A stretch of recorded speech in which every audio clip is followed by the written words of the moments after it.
Hi guys, good morning. It's 9:48. Kagigising ko lang. Wala kasing pasok. Holiday dito sa Alicia.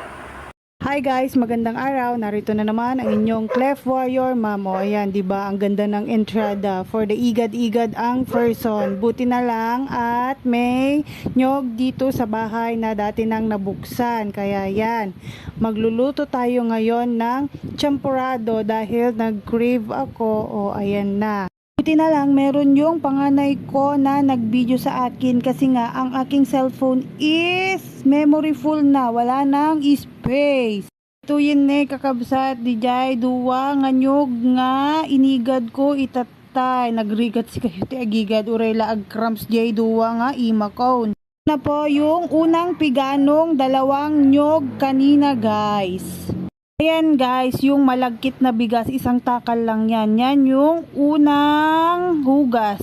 And then guys, ito naman yung pangalawang hugas. Kailangan talaga hugasang mabuti. Ito na nga guys, yung pangatlong hugas ng malagkit na bigas. Bali guys, yung pangalawang piga ng nyog, yun na yung pinang tubig ko. Itatay kakabsat ke, tagbugbog kaw ni, lakay ko tagayang makmaksita dyan, inlutok nga, malagkit nga bigasin isudeta niyo. For the kiwar ang first. Then, naglagay na ako ng 3 kutsara ng choco powder.